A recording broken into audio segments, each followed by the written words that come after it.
Bonjour à tous. Nous nous retrouvons aujourd'hui pour quelques minutes de grammaire en passant, quelques minutes durant lesquelles nous allons balayer le programme de grammaire du lycée à partir d'un extrait de La peau de chagrin de Balzac.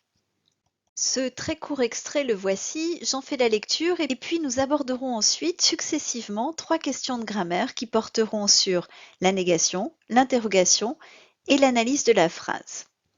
Oui, ceci est un talisman qui accomplit mes désirs et représente ma vie. Vois ce qu'il m'en reste. Si tu me regardes encore, je vais mourir. La jeune fille crut Valentin devenu fou, elle prit le talisman et alla chercher la lampe. Éclairée par la lueur vacillante qui se projetait également sur Raphaël et sur le talisman, elle examina très attentivement et le visage de son amant et la dernière parcelle de la peau magique. En la voyant belle de terreur et d'amour, il ne fut plus maître de sa pensée. Les souvenirs des scènes caressantes et des joies délirantes de sa passion triomphèrent dans son âme depuis longtemps endormie et s'y réveillèrent comme un foyer mal éteint. Pauline, viens, Pauline. Nous abordons maintenant l'étude de la grammaire. Commençons par la négation. Je vous propose l'exercice suivant. J'ai surligné un court extrait de phrase dans le texte et je vous propose d'analyser la négation dans ce passage, puis de transformer cette phrase en phrase affirmative. Je vous propose, comme toujours, d'arrêter la vidéo pour réfléchir à une réponse possible et de la relancer quand vous aurez trouvé quelque chose. Quant à moi, je me lance dans l'analyse.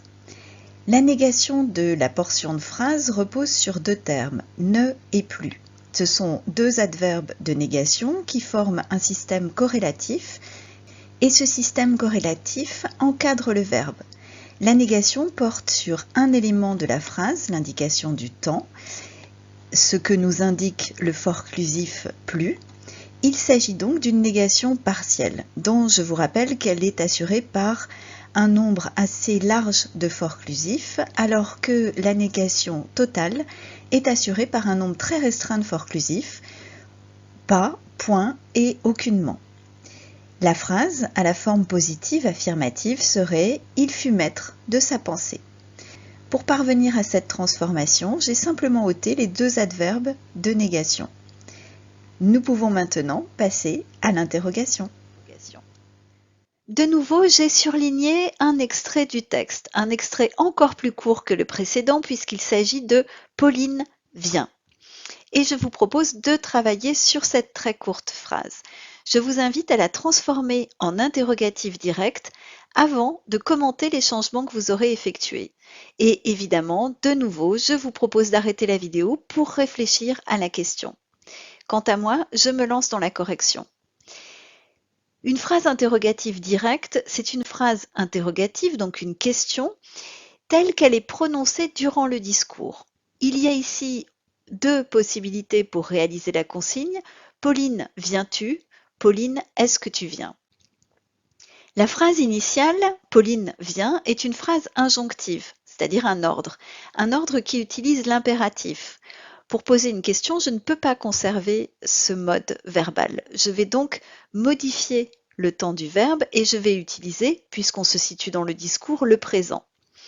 Je peux tout à fait conserver l'apostrophe Pauline, il n'y a aucune raison de la supprimer, je la garde donc. Enfin, il faut que je marque l'interrogation. Pour cela, j'ai deux solutions. Soit je décide de ne pas utiliser de mot interrogatif, j'inverse l'ordre sujet-verbe et j'ajoute un point d'interrogation. Pauline, viens-tu? Soit je décide d'utiliser un mot interrogatif et est-ce que s'impose. Dans ce cas-là, je n'inverse pas l'ordre sujet-verbe. Pauline, est-ce que tu viens? Évidemment, j'ajoute également un point d'interrogation. Je peux maintenant passer à l'analyse de phrases. De nouveau, je vous propose un exercice. Je vous invite à étudier les propositions dans la phrase que j'ai surlignée. Et vous connaissez maintenant le principe. Vous arrêtez la vidéo, vous réfléchissez à la question et vous relancez la vidéo une fois que vous avez trouvé quelque chose. De mon côté, je commence la correction. La première étape dans une analyse de phrase, c'est d'identifier les verbes conjugués. Ici, j'en vois trois. est, accomplit et représente. S'il y a 3 verbes conjugués, dans la plupart des situations, je peux en déduire sans risque qu'il y a 3 propositions.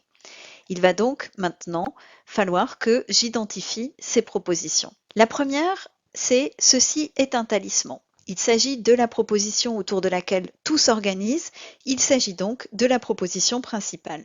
La deuxième proposition est « qui accomplit tous les désirs ». Ici, j'ai une proposition qui ne peut pas vivre toute seule, qui a besoin de la précédente pour exister, et on va donc dire qu'elle est subordonnée à la précédente, elle est subordonnée à la principale. Le mot qui permet cette subordination, c'est le mot qui sert de liant entre « ceci est un talisman » et « accomplit mes désirs ». Il va falloir que j'interroge ce mot pour pouvoir identifier à quel type de subordonné j'ai affaire. Qui, ici, est sujet de accomplir. Il joue donc dans la subordonnée un rôle grammatical. Et lorsque le mot subordonnant joue un rôle grammatical dans la subordonnée, c'est qu'il s'agit d'un pronom relatif. La subordonnée, c'est donc une relative introduite par le pronom relatif qui, sujet du verbe accomplir, et qui a comme antécédent un talisman, c'est-à-dire qu'il remplace un talisman dans la proposition.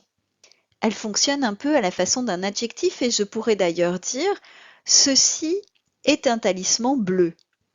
Le rôle de cette proposition subordonnée relative est donc de compléter le groupe nominal un talisman. Et représente ma vie est la dernière proposition. On remarque qu'il n'y a pas au premier abord de sujet au verbe représenter. Il va donc falloir le rechercher, ce sujet. Et 2 hypothèses s'imposent. La première hypothèse, c'est que le sujet de représenter est un talisman. Et je pourrais paraphraser en disant « ceci est un talisman et représente ma vie ». Cela voudrait dire que « représente ma vie » est une proposition indépendante, coordonnée à la première par le terme « et », par la conjonction de coordination « et ». Vous connaissez la liste des conjonctions de coordination par cœur depuis que vous êtes petit, mais où est ornicar. Il y a une deuxième hypothèse. Cette deuxième hypothèse serait que le sujet de représente est qui? Le pronom relatif qui introduit la deuxième proposition. Et je pourrais alors paraphraser en écrivant « ceci est un talisman qui accomplit mes désirs et qui représente ma vie ». Ici, ce ne serait pas un talisman qui serait sous-entendu, mais qui. La proposition, alors, vous le voyez, serait de même type, de même nature que « qui accomplit mes désirs ». Ce serait donc une proposition subordonnée relative dont l'antécédent serait « talisman ». C'est la présence d'une virgule qui va me permettre de trancher entre ces 2 hypothèses. Le fait que la virgule sépare les 2 propositions finales me permet de conclure à la validité de la première hypothèse. Si la coordination concernait les 2 relatives, il n'y aurait pas de virgule, il n'y aurait pas besoin de virgule. Cette virgule indique que nous avons une proposition principale, ceci est un talisman, coordonnée avec une proposition indépendante, représente ma vie, et une proposition subordonnée, relative, qui vient ajouter une information sur un talisman.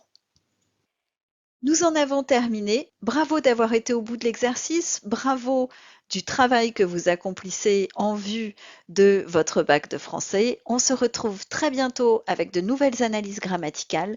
En attendant, je vous souhaite une excellente journée.